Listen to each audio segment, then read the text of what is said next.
Hola hermanos y hermanas, bienvenidos de vuelta a Cristo Oportunidad. En este episodio vamos a estar hablando por qué la gente, o específicamente como lo dice la Biblia, el mundo aborrece a Cristo. Aborrece, como dice en Reina Valera, en realidad se refiere a odio. ¿Por qué el mundo odia a Cristo? Es una pregunta que nosotros los cristianos hacemos, especialmente cuando comenzamos nuestra caminata con Cristo. Y la realidad es que la Biblia nos revela por qué es que odian a Cristo. Así que simplemente hoy quería leer unos pasajes de quién es Cristo específicamente y la Biblia te dice exactamente por qué lo odian y es por quién es y por lo que hace y lo que enseña. Así que comenzamos rapidito con Juan 1, se los voy a leer aquí. Imagino que ustedes ya han escuchado esto muchas veces, pero en verdad resalta el simbolismo que utiliza específicamente de la luz comparado con las tinieblas, en otras palabras, la oscuridad. Así que, como dice Juan 1, este es el primer Juan 1:1. En el principio era el verbo, y el verbo era con Dios, y el verbo era Dios. Este era en el principio con Dios, todas las cosas por Él fueron hechas, y sin Él nada de lo que ha sido hecho fue hecho. En Él estaba la vida, ya ven el simbolismo, y la vida era la luz de los hombres. La luz en las tinieblas o en la oscuridad resplandece, y las tinieblas no prevalecieron contra ella. Si no se han dado cuenta, el libro de Juan aquí está describiendo a Jesús. Jesús es el verbo siempre estuvo con Dios. Estaba en el principio con Dios, así que Jesús es eterno. Y el verbo era Dios. Jesús es Dios, lo que está diciendo aquí. Aquí ahora te comienza a describir Juan el Bautista, que fue el que ayudó a comenzar el ministerio de Jesús. Dice, un hombre enviado de Dios, el cual se llamaba Juan. Este vino por testimonio para que diese testimonio de la luz. Está refiriendo a Jesús como la luz. A fin de que todos creyesen por él. No era él la luz, sino para que diese testimonio de la luz. Bien importante. Está diciendo, Juan el Bautista no es la luz. Él da testimonio de la luz. Da testimonio de Jesús. Aquella luz verdadera, refiriéndose a Jesús, que alumbra a todo hombre, venía a este mundo. Tenemos la primera mención del mundo en el libro de Juan. En el mundo estaba, y el mundo por él fue hecho, pero el mundo no le conoció. Así que Dios crea este mundo, pero el mundo no le conoció. ¿A qué se refiere? A lo suyo vino, en otras palabras, vino a su creación y la creación no le recibió. Los suyos no le recibieron. Mas a todos los que le recibieron, en otras palabras, a los que creen en su nombre, les dio potestad o poder de ser hechos hijos de Dios, los cuales no engendrados de sangre, ni de voluntad de carne, ni de voluntad de varón, sino de Dios. Así que, ¿qué es lo que estamos viendo aquí? Esto también hay que señalarlo porque muchas veces vienen muchas conversaciones. No todo el mundo es hijo de Dios. O sea, todo el mundo que está en esta tierra no es hijo de Dios, sino los que reciben a Jesucristo como su Señor y Salvador son considerados hijos de Dios. Se consideran herederos y coherederos junto a Cristo, como dice Pablo en sus cartas. Así que el libro de Juan tiene este énfasis de que la luz, o en otras palabras, Dios, el que dijo, let there be light, que venga la luz en Génesis, es el mismo Dios que baja aquí a su creación y la recreación no le reconoce. En otras palabras, los humanos lo rechazan. Como vamos a ver ahora, el mundo. Así que, y aquí dice que el verbo fue hecho carne y habita entre nosotros, ¿verdad? Y pues la ley por medio de Moisés fue dada, pero la gracia, verdad, vinieron por medio de Jesucristo. Ahí vemos la diferencia entre Viejo Pacto y Nuevo Pacto. Por eso dice Nuevo Testamento. Viejo Testamento, Viejo Pacto, Nuevo Testamento, Nuevo Pacto. Mucha palabrería, si no la entendieron, está bien. La podemos explicar en otros videos, pero lo importante aquí es Jesús es la luz que viene a este mundo para alumbrar a las tinieblas. Así que la tiniebla siendo oscuridad también tiene simbolismo que significa la maldad. Ahora, este pasaje, yo no sé quién no lo ha escuchado, porque en todos los lados está. Pero es importante leerlo todo. Te lo han escuchado antes, se lo voy a leer. Porque de tal manera amó Dios al mundo, que ha dado su Hijo unigénito, para que todo aquel que en él cree no se pierda, mas tenga vida eterna. Como vimos en Juan 1, el que acepta a Jesucristo se vuelve hijo de Dios. En otras palabras, les otorgada vida eterna. Y también se ve el simbolismo de que Dios amó al mundo y Dios bajó al mundo porque amó al mundo y no quería que fueran condenados. Y eso se resalta en el versículo 17, que es el que viene justo después, que dice, porque no envió Dios a su Hijo al mundo para condenar al mundo, sino para que el mundo sea salvo por él. Ahora, vamos a ver el simbolismo en el versículo 18 y 19. El que en él cree no es condenado, Pero el que no cree ya ha sido condenado, porque no ha creído en el nombre del unigénito Hijo de Dios. Esta gente que no ha aceptado a Cristo se considera como parte del mundo, que vamos a ver después qué es lo que verdaderamente significa. Y esta es la condenación, que la luz vino al mundo y los hombres, el mundo, amaron más las tinieblas que la luz, amaron más la oscuridad que la luz, porque sus obras eran malas. Ahora, vamos con el pecado. ¿Qué significa esto? Como dice el versículo 20, porque todo aquel que hace lo malo odia la luz, aborrece la luz, y no viene a la luz, para que sus obras no sean reprendidas. En otras palabras, el simbolismo aquí que es lo que te dice. Nosotros los hombres estamos en oscuridad y rechazamos la luz, porque el momento que la luz nos revela a nosotros, nos damos cuenta de que nuestras obras son malas. En otras palabras, el hombre peca. Si el hombre está en la oscuridad, pues piensa que sus obras no son vistas. Pero como vino la luz al mundo, son condenados porque sus obras malas son vistas. Esa misma luz que esos hombres están rechazando, si la aceptan, son limpiados de todas sus obras malas y por la gracia de Dios son traídos a la luz para vencer las tinieblas. Recuerden, este simbolismo también se ve en Apocalipsis, que literalmente, como te dijo en Primera de Juan, la oscuridad no prevaleció contra la luz. El infierno no prevalece contra el reino de Dios. Como ustedes saben, al final, Satanás y sus demonios van a ser destruidos y van a ser llevados al lago de fuego. Y tristemente, todas las personas que no aceptan a Jesucristo también vendrán a su juicio y terminarán en el mismo lago de fuego, que como se describe es la segunda muerte. Cosa fuerte, pero es la realidad. Y son cosas que se tienen que decir porque están en la Biblia. Y luego vamos a ver por qué debemos decirlo como cristianos. Mira, versículo 21. Mas el que practica la verdad viene a la luz, para que se manifiesta que sus obras son hechas en Dios. En otras palabras, primero, todo el mundo que viene a este mundo está en este versículo. Todo aquel que hace lo malo, todos hemos hecho malo, como dice Romanos, todos hemos caído cortos de la gloria de Dios, todos merecemos el juicio de un Dios justo y santo. Ahora, viene a la luz de este mundo, la condenación llega en que llega y nosotros lo rechazamos. Pero, si esas mismas personas que en algún punto de su vida la rechazaron y aceptan a Jesucristo como Señor y Salvador, comienzan a practicar la verdad. Como dice, fe sin obras está muerta, ustedes ya saben todo eso. Nuestra fe produce buenos frutos y eso nos hace practicar la verdad. En otras palabras, como dice Jesús, y ustedes conocerán la verdad y la verdad los hará libres. Eso es otro versículo en los evangelios. La verdad, que también es Jesús, pues dice el camino, la verdad y la vida. Una vez nosotros andamos en el camino de Jesús o comenzamos a practicar la verdad, como dice aquí, la luz ya no nos es condenación, sino nos es salvación.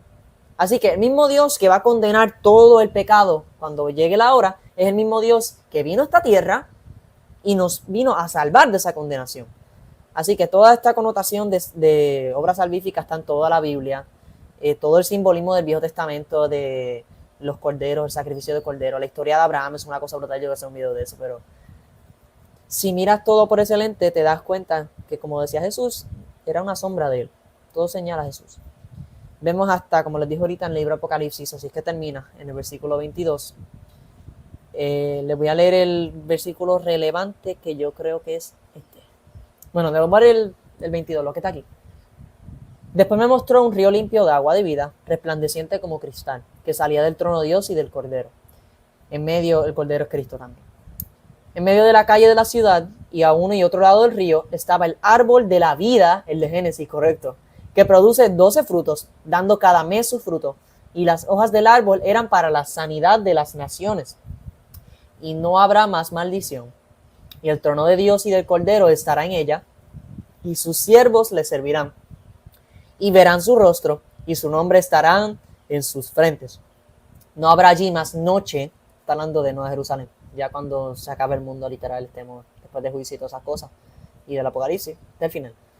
No habrá allí más noche y no tiene necesidad de luz de lámpara ni luz de sol.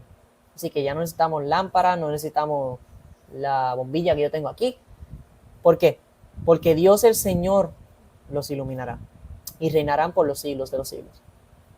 Aquí tenemos más referencia en una revelación que se le fue dada a Juan, que Dios literalmente es la luz.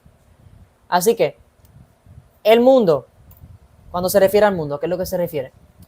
se refiere a específicamente pues lo que nos referimos, como decía, los hombres que no aceptan a Jesucristo, sino que viven bajo, como dice Pablo, su concupiscencia. En otras palabras, viven en su pecado y no están arrepentidos, simplemente están viviendo en la muerte. Así es que lo dice la Biblia, el que no está en Cristo está muerto, porque pues Cristo es la vida, y si no estás en la vida, pues está muerto. Así que Santiago lo describe de una manera súper interesante. Cuando yo comencé, esto fue uno de los primeros libros que yo leí en el Viejo Testamento, Viejo Testamento, en mi Viejo Testamento, porque fue hace tiempito, pero te explica la amistad con el mundo y qué es lo que trae. Así que vamos a leerlo. Ojo como comienza esto, Santiago está brutal. ¿De dónde vienen las guerras y los pleitos entre ustedes? No es de sus pasiones, las cuales combaten en sus miembros. También te dice que el cuerpo es un cuerpo de muerte, y por eso es que cuando nos bautizamos morimos con Cristo, o nuestros cuerpos mueren y vivimos con Cristo dentro de nosotros. Hay mucho simbolismo aquí. Yo sé que para una persona que no ha leído la Biblia esto puede ser confuso. Espera, te lo voy a simplificar. Dice aquí: codiciáis y no tenéis. O sea, quieres y no tienes. Matas y ardes de envidia y no puedes alcanzar. Combates y luchas, pero no tienes lo que deseas porque no pides. O sea, que la Biblia dice que si tú pides, acorde a la voluntad de Dios, Dios te la va a dar, porque Él es un buen Padre.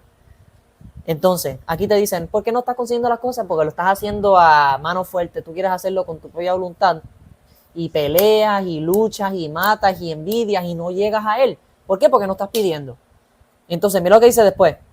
Entonces, cuando sí pides, no recibes, porque pides mal para gastar en tus deleites. Así que, cuando tú pides, o en otra palabra, esto está hablando de la condición del mundo sin Cristo, ¿sabes? Nosotros, antes de estar en Cristo, somos así. Luchamos por cosas que queremos y nunca nos da la satisfacción que quiere. Porque, pues, como lo dicen por ahí, eso no lo dice la Biblia, eso lo dicen por ahí, pero tiene cierto nivel de realidad. Los humanos tienen un hoyo del tamaño de Dios, que ninguna cosa en este mundo puede cubrir. Así que peleamos y peleamos y peleamos para conseguir lo que queremos. No lo conseguimos. ¿Por qué? Porque no le pedimos a Dios. Y cuando le pedimos a Dios, le pedimos cosas que son para nuestros deleites pecaminosos. Aquí no dice, pero es la realidad. Pedimos cosas para deleitarnos con nuestra carne. En otras palabras, es como pedirle a Dios: Señor, dame esto para yo pecar. Yo quiero que tú me... Pues claro que Dios no te lo va a dar porque no quiere que tú peques. Así que, mira cómo le dice Santiago: oh almas adúlteras, ¿no sabes que la amistad del mundo es enemistad contra Dios? Ojo, amistad con el mundo es enemistad con Dios. Piensa que la Escritura dice en vano: el Espíritu que Él ha hecho morar en nosotros nos anhela celosamente, pero Él da mayor gracia. Por esto dice: Dios resiste a los soberbios y da gracia a los humildes. Aquí nos da la solución a nuestro problema. Someteos o sométanse pues a Dios, resistid al diablo y huirá de ustedes. Así de simple. Si tú te sometes a Dios y resistes al diablo, Él va a huir de ustedes. No es que estamos mandados a pelear o matar al diablo, sino someternos a Dios porque Dios pelea por nosotros. Así que acercaos o acérquense a Dios y Él se acercará a ustedes. Pecadores, limpiad las manos, y ustedes de doble ánimo purificad vuestros corazones. Afligidos, aflíjanse, lamentense, lloren, que vuestra risa se convierta en lloro y vuestro gozo en tristeza. Humíllense delante del Señor y Él los exaltará. Eso es lo que dice. Esto es básicamente el principio que todo el mundo, siendo un pecador, debe llegar. Cada uno de nosotros, para poder aceptar el sacrificio de Jesucristo, pues nos tuvimos que humillar en algún punto, porque, como decía la palabra de Jesús: ten misericordia de mí, un pecador. O sea, nosotros no merecemos la misericordia. Cuando nos damos cuenta que lo que Cristo hizo por nosotros no fue porque nosotros éramos buenos, simplemente fue por su amor, por nosotros. Como dice en Romanos, siendo aún pecadores, Cristo murió por nosotros. Así que lo menos que podemos hacer es humillarnos ante el Señor, darle gracias. Y es una alegría que dura toda una eternidad. Pero la realidad es que si nosotros no estamos en Cristo, estamos en el mundo. En otras palabras, aquí lo que te está diciendo es: amistad con el mundo es enemistad con Dios. Así que si tú eres amigo del mundo, Y no significa, ok, tengo que clarificar porque muchas veces se malinterpreta la palabra y se llega a conclusiones extremas que hasta mismo Pablo decía que no deben hacer. Si usted piensa que dice que no puede estar en amistad con el mundo, no se refiere a que tú no puedes ser amigo con una persona que no está en Cristo. Porque como dice Pablo, pues si ustedes no estuvieran con los pecadores, pues no vivieran en este mundo. O sea, esa no es la idea, eso no es lo que está diciendo aquí. Lo que está diciendo aquí es que si tú estás siguiendo al mundo en el sentido de que tú estás caminando con el pecado que tiene el mundo, o en otras palabras, te estás olvidando de Dios. Hay gente que, como dice aquí, pues piensan que están con Dios, pero también están con el mundo. O sea, no puede estar con los dos a la misma vez, como que, yo amo a Dios, pero yo amo al mundo al mismo nivel. O sea, Dios va sobre todo, Él es soberano sobre todo el universo, Él va sobre todo, y eso incluye el mundo. Así que no es que no ames el mundo. Por ejemplo, yo puedo decir que yo amo el mundo. Me gusta el planeta Tierra, me gusta la naturaleza, me gusta hablar con las personas, algunas. Me gusta también conversar y más que nada, pues, me gusta el amor de Cristo. También me gustan las cosas que crean el mundo. O sea, hay piezas de arte que, aunque no necesariamente estén directamente correlacionadas con la Biblia o relacionadas con Dios, hasta personas que no creen en Dios crean piezas de arte que reflejan características buenas de Dios, como su justicia, su amor, su soberanía, su misericordia. Esas cosas se ven en piezas de arte que no son necesariamente cristianas. Ahora, lo que sí nos manda la Biblia es amar la verdad y aborrecer lo malo. Aborrecerlo es odiar, ya ustedes saben. Dios ama lo bueno y aborrece lo malo. Y la Biblia te dice bien claro qué es bueno y qué es malo. No es porque la Biblia fue creada por hombre y quería controlar a la gente, no. Cuando tú te pones a analizar qué es lo que te dice la Biblia que es bueno y qué es lo que te dice la Biblia que es malo, ningún hombre hubiera escrito eso. Porque son cosas que van en contra de nuestra naturaleza pecaminosa. Así que los hombres que sí lo escribieron fueron inspirados por el Espíritu Santo que tenían en su interior y que el mismo Dios utilizó para traernos la verdad de su carácter eterno, que nunca cambia. No como la sociedad que constantemente cambia, y hoy día vivimos en una sociedad donde la gente simplemente quiere todo para ellos y se olvidan de su prójimo, quien Dios nos manda a amar. Así que hemos llegado al punto que estamos dispuestos hasta a matar a un niño inocente en el vientre. La madre mata al niño porque no lo ve ni siquiera como un niño. Ese es el nivel de egoísmo y nihilismo que hemos llegado. Esas son las obras del mundo. Esto es lo que Dios rechaza. Y como dice aquí, resistir al diablo. ¿Por qué tú crees que está hablando del diablo y del mundo en la misma oración? Vamos a ver lo que dice en Mateo. Esto lo dice Jesús también en Mateo 12:30. El que no es conmigo, contra mí es. Y el que conmigo no recoge, desparrama. ¿Qué significa esto? Que si tú no estás trabajando, te lo voy a decir en términos normales. Si tú no estás trabajando para mí, estás trabajando en contra mía. Como dice, que no es conmigo, contra mí. Así que si tú no estás haciendo cosas para Cristo o para, como dice la palabra, que todo sea para la gloria de Dios. Si tú no estás haciendo algo para la gloria de Dios, lo estás haciendo en contra, aunque no lo parezca. Por ejemplo, el ejemplo más obvio de este es el humanismo. El humanismo te dice, no necesitamos religión, pero sí debemos mantener las cosas que ayudan a los humanos. Por ejemplo, yo no te debo herir a ti y tú no me hieras a mí. Y nosotros vivimos nuestras vidas y nos podemos ayudar, pero no nos podemos hacer daño. Pero ¿dónde está Dios en todo eso? ¿Sabes? Mucha gente piensa que el satanismo simplemente es el diablo con cuernos y la cabra y el pentagrama, todo eso es satanismo, sí.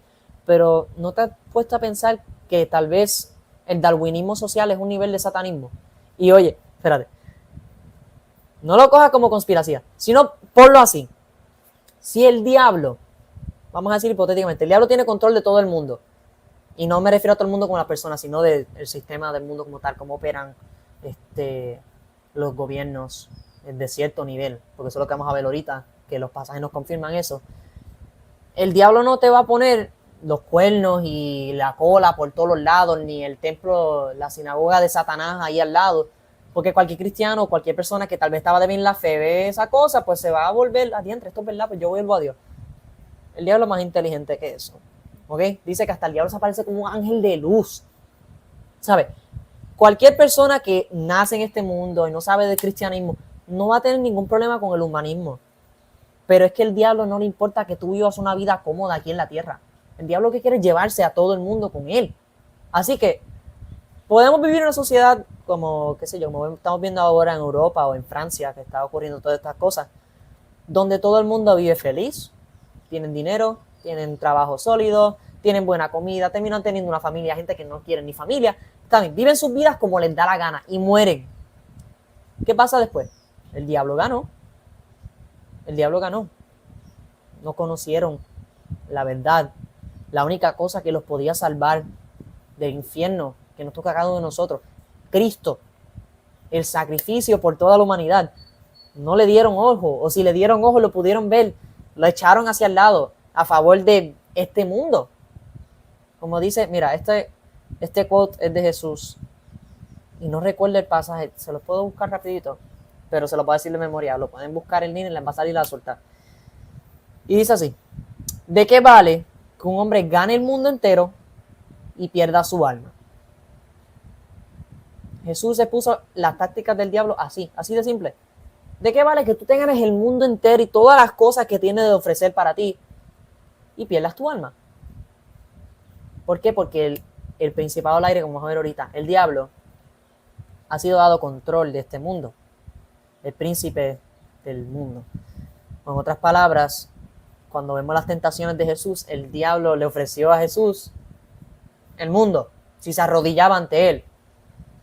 Estaba tan cegado en su orgullo y en su avaricia que no se pudo dar cuenta que Dios ya es dueño de todo eso y solamente le está dando a Satanás esa tierra por un tiempo para probarnos.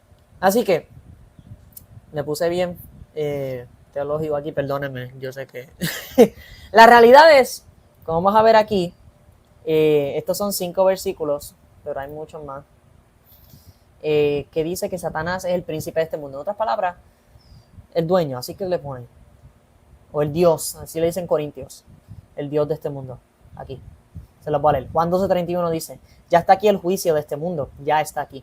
Ahora el príncipe de este mundo será echado fuera, el diablo. Juan 14:30, no hablaré mucho más con ustedes porque viene el príncipe de este mundo y él no tiene nada en mí. Cristo dice: el diablo no tiene nada en mí. Efesios 2:2, en los cuales, esto está hablando de nosotros antes de que estuviéramos en Cristo. Y luego, primero nos habla de nuestra esclavitud, cosas así, dice, los cuales anduviste en otro tiempo según la corriente de este mundo, que se describe como una corriente, conforme al príncipe de la potestad del aire, están los aires, el espíritu que ahora opera en los hijos de desobediencia. En otras palabras, el espíritu del anticristo que se describe, que ahora está entre nosotros.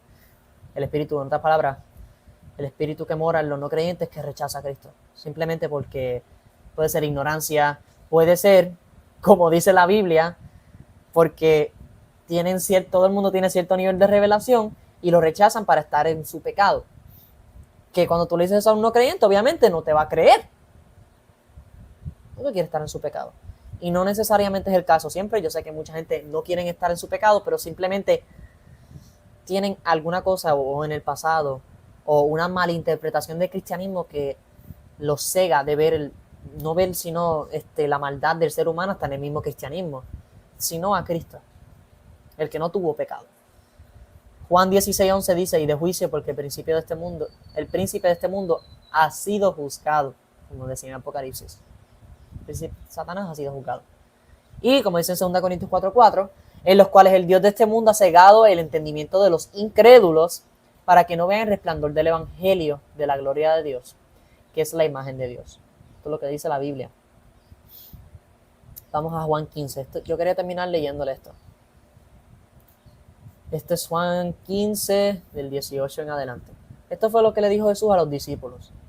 O sea, ya Jesús sabía lo que le iba a pasar y ahora le está intentando explicar, o intentando no, literalmente le está explicando a sus discípulos qué es lo que le va a pasar porque están siguiendo a Cristo. Dice: si el mundo los aborrece, odia, tengan presentes que antes que a ustedes me aborreció a mí. En otras palabras, si los odian a ustedes es porque me odiaron a mí primero. Yo creo que eso es un versículo también. Si fueran del mundo, el mundo los amaría como a los suyos. Pero ustedes no son del mundo, sino que yo los he escogido de entre el mundo. Por eso el mundo los aborrece. Así que, como les dije, el diablo no te va a partir el mundo en canto si tú eres un no creyente. Porque el mundo se te va a partir en canto por toda una eternidad en el infierno, que es donde te quiere. Así que tú puedes estar comodito aquí en la tierra por los 60, 70, 80 años más o menos promedio que vive un ser humano y luego estar el resto de la eternidad en el infierno. Eso es lo que quiere el diablo. Pero si tú entras a Cristo, el mundo te va a odiar. Como hemos visto en absolutamente todos los lados, que los mismos incrédulos, yo he visto personas que no creen, que dicen, ay, qué víctima, que tú eres una víctima, que eso no está en ningún lado. Mira alrededor tuyo, que hasta las Olimpiadas se están mofando de Cristo. Esto ha estado siempre. Cristo lo profetizó, que le iban a odiar. Lo odiaron sin razón. Le dieron falso testimonio. Desde que Cristo vino a este mundo, ya el mundo lo odiaba. O sea, la palabra en Juan, en 1 Juan se cumple. A luz vino a este mundo y lo odiaron. Lo odiaron. Es la realidad. Dice, recuerden lo que les dije. Ningún siervo es más que su amo. Si a mí me han perseguido, también ustedes los perseguirán. Esto también aplica a todo cristiano. Así que oigan bien. Si han obedecido mis palabras, también obedecerán las de ustedes. Específicamente a los apóstoles, esta parte no. Saben que los apóstoles, pues nosotros seguimos lo que ellos creían. Los tratarán así por causa de mi nombre, porque no conocen al que me envió. En otras palabras, esto está tirándole cantazo a los fariseos de ese tiempo también. Se lo está diciendo a los discípulos y también se los dijo a ellos en la cara. No es que se lo está diciendo echando fuego detrás de ellos. Es la realidad. Los fariseos pensaban que seguían el Dios del Viejo Testamento, pero estaban cegados con todas las leyes de hombres hechas por hombres, las doctrinas de hombres, y el orgullo y el sobresalir por los demás y el ser más religioso, que se olvidaron que, como decía Dios, yo los saqué a ustedes de Egipto, ustedes eran esclavos, traten bien a los esclavos, amen a su prójimo, y se cegaron, eran ciegos, como decía, ciegos llevando a ciegos. Así que literalmente está diciendo que ellos no conocieron a Dios. Dice, el que no me reconoce a mí, no reconoce al Padre que me envió. Eso lo dice en otra parte del Evangelio. Te dice, si yo, este Jesús hablando, si yo no hubiera venido, está prendido así, si yo no hubiera venido ni les hubiera hablado, no serían culpables de pecado. Oigan esto, si yo no hubiera venido ni les hubiera hablado, no serían culpables de pecado, pero ahora no tienen excusa por su pecado. La razón por la que odian a Cristo es porque ya se reveló todas esas profecías del Viejo Testamento hablando de que iba a venir la salvación, se reveló al mundo, ¿verdad? Dice, antes de esto, o sea, antes de que, te dice en Hebreo, antes de que estuviera Cristo aquí en la tierra, en Hebreos te dice que por fe fueron justificados. Por ejemplo, es una pregunta muy común, ¿cómo Abraham fue justificado? ¿Cómo fue salvo si Jesucristo no había venido todavía? Por fe en Dios. Dios todavía estaba y se había revelado. Así que, por eso te dice aquí Jesús, si yo no hubiera venido, perdón, tengo que cargarlo, si yo no hubiera venido ni les hubiera hablado, no serían culpables del pecado. Y en otra parte Jesús dice esto, dice, yo no voy a juzgar, sino mis palabras, esas serán los que juzgarán en el último día.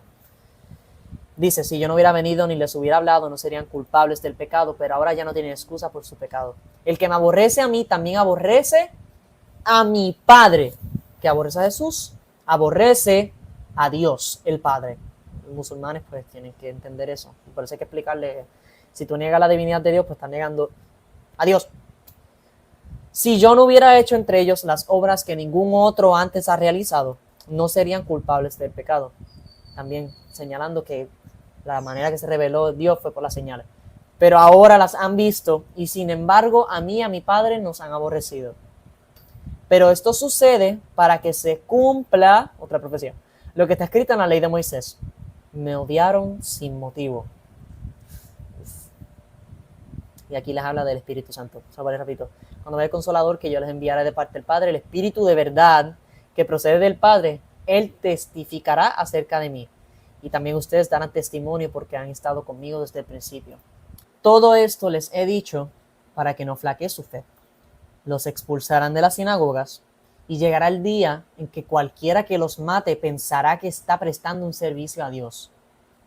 Actuarán de este modo porque no nos han conocido ni al Padre ni a mí. Y yo digo esto para que cuando llegue ese día se acuerden de que ya se lo había advertido. Sin embargo, no les dije esto al principio porque yo estaba con ustedes. Está diciendo porque, pues, ahora como dice el Espíritu Santo, viene el Espíritu Santo, yo me voy, pero viene el Espíritu Santo. Que ese es el libro de Hechos, en otras palabras. Ahora vuelvo al que me envió, pero ninguno de ustedes me pregunta ¿a dónde vas? Al contrario, como les he dicho estas cosas, se han entristecido mucho. Pero digo la verdad, les conviene que me vaya porque si no lo hago, el Consolador no vendrá a ustedes, el Espíritu Santo. En cambio, si me voy, se lo enviaré. Y cuando Él venga, convencerá al mundo de su error en cuanto al pecado, a la justicia y al juicio. El Espíritu Santo convence de estas tres cosas al mundo. Volvemos con la idea del mundo. Así que el Padre juzga el pecado, las palabras de Jesucristo van a ser las que van a ser utilizadas en el juicio, y el Espíritu Santo es el que convence al mundo de su error en cuanto a tres cosas: el pecado, la justicia y el juicio. Aquí te describe individualmente cada uno. En cuanto al pecado, porque no creen en mí, si no crees en Cristo, pues vas a morir en tu pecado. En cuanto a la justicia, porque yo voy al Padre y ustedes ya no podrán verme. Así que, por ejemplo, ahora mismo nosotros ya no vemos a Cristo, pero todavía vamos a ser juzgados. Y en cuanto al juicio, porque el príncipe de este mundo ya ha sido juzgado. Lo que dice en Apocalipsis. El diablo ya ha sido juzgado, ya está la profecía que se va a cumplir. Y también te convence del juicio que viene a todos los que no aceptan a Jesucristo. Muchas cosas me quedan aún por decirles, que por ahora no podrían soportar. Pero cuando venga el Espíritu de la verdad, Él los guiará a toda la verdad, porque no hablará por su propia cuenta, sino que dirá solo lo que oiga y les anunciará las cosas por venir. Él me glorificará, porque tomará de lo mío y se lo dará a conocer a ustedes. Todo cuanto tiene el Padre es mío. Por eso les dije que el Espíritu tomará de lo mío y se lo dará a conocer a ustedes. En otras palabras, el Espíritu Santo que estamos viendo por ahí en muchos movimientos carismáticos no es el Espíritu Santo porque está contradiciendo la palabra de Dios. Y el mismo Jesús dice que va a glorificarlo porque va a coger lo que Él dice. Es lo que está aquí, mi gente. Dentro de poco ya no me verán, pero un poco después volverán a verme. Esto es lo que quería leer. Algunos de sus discípulos comentaban entre sí: ¿qué quiere decir con esto de que dentro de poco ya no me verán y un poco después volverán a verme? ¿Y por qué voy al Padre? Porque voy al Padre. Luego insistían: ¿qué quiere decir con esto dentro de poco? No sabemos de qué Él habla. Jesús se dio cuenta de que querían hacerle preguntas acerca de esto. Y entonces les dijo: ¿están preguntando qué quise decir cuando dije dentro de poco ya no me verán y un poco después volverán a verme? Les aseguro que ustedes llorarán de dolor, mientras que el mundo se alegrará. ¿Ven la diferencia entre los que creen en Dios y los que no creen en Dios? Se lamentaron cuando Cristo murió y el mundo se puso feliz. ¿Por qué? Porque el diablo se puso feliz cuando murió Cristo en la cruz. Pensaba que lo había vencido, pero ni siquiera la muerte le pudo vencer. Qué brutal, hermano. Wow. Se pondrán tristes, oigan, esto para todo creyente. Se pondrán tristes, pero su tristeza se convertirá en alegría. ¿Se acuerdan cuando Santiago decía: humíllense ante Dios, que sus sonrisas se conviertan en lágrimas? Es porque se volverán tristes, pero cuando se den cuenta, verdaderamente mediten en que Jesucristo hizo todas estas cosas por nosotros, esa tristeza se convierte en alegría. Eso es lo que así está consolando a los espíritus. Digo, a los espíritus. A los discípulos. ¿Qué le está diciendo? Esto es bien importante. Jesús no te dice que tú nunca vas a estar triste. ¿Ok? Te dice que vas a llorar de dolor. El mundo se va a alegrar cuando tú llores, como le pasaba a David, que se mofan de mí mientras yo estoy en dolor. Se van a poner tristes, pero su tristeza se va a convertir en alegría. Nosotros podemos estar tristes en la aflicción y el dolor de este mundo sabiendo que estamos salvos. Ese es el verdadero regalo. No importa cuánta cosa mala nos pase en esta tierra. Tenemos una eternidad con Cristo Jesús. Esa es la alegría que nadie nos puede quitar. Ese es el gozo que está dentro de nosotros como cristianos. La mujer que está por dar luz siente dolores porque ha llegado su momento. Pero en cuanto nace la criatura, se olvida de su angustia. Esa es la comparación que usa. Por la alegría de haber traído al mundo un nuevo ser. Lo mismo les pasa a ustedes. Ahora están tristes, pero cuando vuelva a verlos, se alegrarán y nadie les va a quitar esa alegría. Aquí el contexto es un poco diferente, porque no sé si ustedes saben, después que Cristo muere y resucita de los muertos, se les aparece a los discípulos de nuevo. A nosotros no nos pasa eso, no nos va a pasar tampoco ni como Pablo, que se le apareció en el camino a Damasco.